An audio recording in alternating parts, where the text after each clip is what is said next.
First of all, thank y'all to the press for showing up and coming.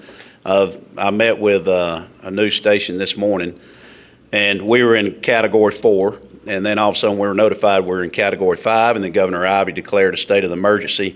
So just to let you know the way we handle this, we take a military approach. We consider this as a DEFCON 1 for the City of Gadsden and surrounding areas.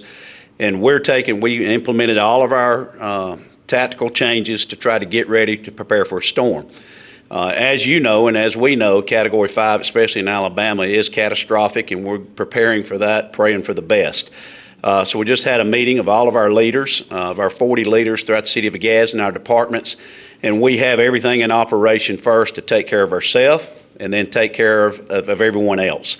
So I'm going to turn it over to our police chief, and we're going to go down the line, and then I'll come back and finish with our plan, and then I'll take questions, okay? Police Chief Lamar Jaggears. Hi. We're going to have extra staffing tomorrow. It's going to be flexible depending on what the weather is doing at the time. We may be coming early, we may be staying late. We're also going to have other people on standby, and we're going to handle the approach by what's going on at the time. And if anybody has any problems, if it's emergency, you call 911. If it's not an emergency, you can call the non-emergency numbers for the Gadsden Police Department, and they're all on Gadsden Police Department's Facebook page with a list of 4 different numbers with some other tips about what to do. Thank you. This is Derek Mummert with Gadsden, Etowah County EMA. Good afternoon. Thank you, Mayor. My name is Derek Mummert. I'm the director here at Gadsden, Etowah County EMA. The EMA has been preparing for this all week. We have decided beginning tonight, should we go under a tornado watch, we will staff the EMA EOC, the Emergency Operations Center. Beginning tomorrow, we will be fully staffed for our Emergency Operations Center with staff, full-time staff and volunteers. We encourage the public to visit our social media page and get our up-to-date information from there. You can also visit shelteretowah.com. That'll have a list of all of our shelters. If you click on the shelter, it will indicate whether that shelter is open or closed. Should Etowah County go under a tornado watch, we will instruct all of our shelter managers to go and open all of our shelters. So we are ready and just getting ready to weather this storm and hope for the best. I'm Vance Brown. I'm the fire chief here in Gadsden. Every day we have 35 line personnel. That will be the same tomorrow. In addition to that, for preparation, we've called in our special operations team, which is proficient in rope, confined space, structural collapse. It's 8 highly trained guys. They're the best at what they do, so they will be here as well. We will have 110 guys that we can call in the event that this does happen. They will be on call, ready. So that's the other 2 shifts that will be off the next 2 days. But they will be on call to come in. So we are prepared. Just to reiterate what Derek said, be ready. Shelter in place if need be. If it is non-emergent, call the non-emergent line. Do not tie up the emergent line. And if it is life-threatening, then that will be prioritized, and we will respond to those first. So be ready. God willing, this doesn't happen. And thank you. All right, so some of the things we've implemented, we've asked all vehicles to be taken home by all employees, city vehicles, and gassed up and fueled up. We've asked Public Works to call all staff in to be on standby to stay at the Public Works facility. To hopefully we don't have to use them, but if we do, we anticipate having to use them. They'll be on standby, ready to go, and they'll be out in certain geographical areas. We've also called in freezer trucks in case people have damage. In the past, as of last year, we had to use freezer trucks for people because the power company couldn't get to people in time. And we have a freezer truck available for their frozen goods and their refrigerated products. We've also been in contact with Alabama Power. Terry Smiley is our regional director. Spencer Williams is our local guy. and they have over 4,000 extra personnel coming into the state of Alabama. Some are located in our geographical area, so we have a direct contact with them. As you heard Derek say earlier, the EOC will be in fully operation tonight and for sure tomorrow. We've also just met with all of what we call our non-essential employees since the governor has declared a state of the emergency. What we'll be doing is activating our non-essential employees to come in tomorrow afternoon if necessary, and then they'll be filtering down in their phone trees, what we call it, and they'll be coming in to assist the City of Gadsden residents and also to help Public Works, Police, and Fire and answer phones, do whatever's necessary to take place. So just to let the public know we're prepared. We hope we don't have to utilize our services, but if it doesn't hit Gadsden, hits the surrounding community, we will take care of those also, and also we'll assist in other counties if they need our assistance also. God has gifted us with some good public works equipment and fantastic employees, and so we have all the necessary equipment ready to implement in case we see a disaster. So I'll take questions if you have them now. Yes, ma'am. When was the last time that you guys can remember maybe prepping like this?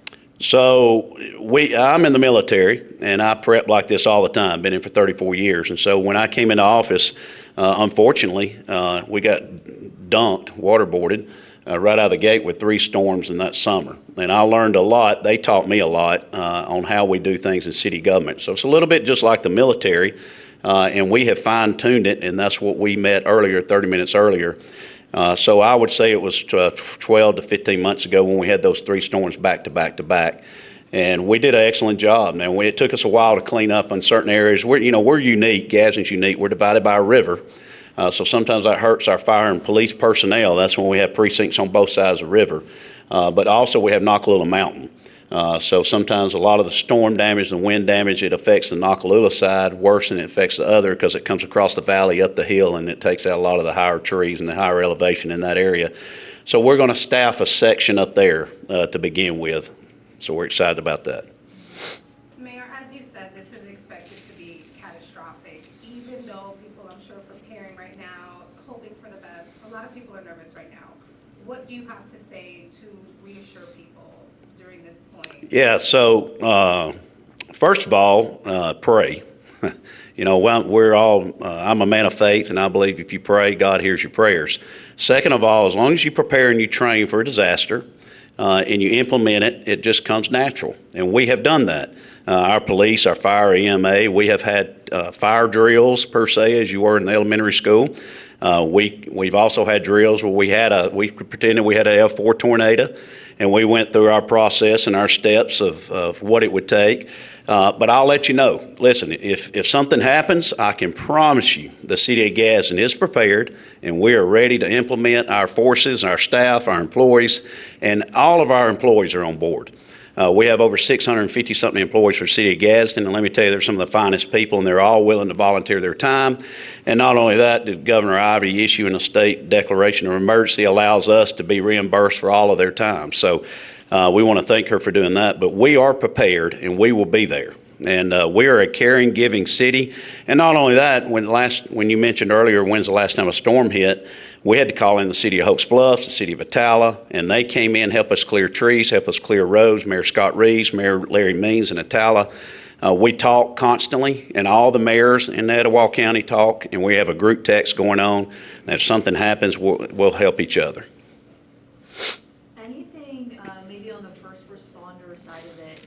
This is supposed to be like 2 rounds. How are we also making sure that first responders are being safe when they need to respond to emergency in the middle of a storm? So, man, I'll be honest with you, I leave that up to my chiefs. I have full faith and confidence in them, and Vance Brown has been chief for about 3 months. Close enough. He looks green enough, doesn't he?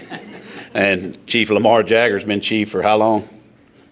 8 years. So he has a lot of experience in dealing with this, and they briefed me on the rotation, but our fire department works 24-hour shifts, so they're able to sleep at the place that they need be, but a lot of times they don't sleep, and we just make sure, because a lot of times the fire personnel's houses, and we encountered this with a snowstorm recently, they couldn't come into work.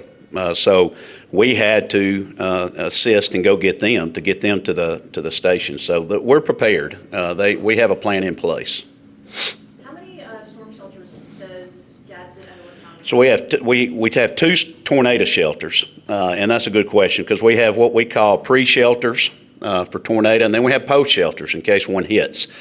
So the Gadsden Public Library is also a third shelter that can hold up to 150 people in the basement, and also animals too. Then we have two tornado shelters, and they're at South Gadsden and One's in Alabama City and one's in Green Pasture. Alabama City, South Gadsden, and Green Pastures area on the east side and on the west side. But also what's important are the post shelters is what we consider in case something does happen. Where can people go? So when I was in the legislature, the hurricane hit the Gulf Coast, and I remember flying down and just seeing people walking around, and unfortunately like zombies. Their place of employment was blown away, their home was blown away, they lost loved ones, and people were just walking in circles and didn't have anywhere to go. So that always hit home to me to make sure we had somewhere for the people to go after a storm, and we're going to use Nakalula Kiwanis Pavilion, and we'll use places, all of our community centers throughout, and we're stationed, Parks and Rec is ready to do that if necessary.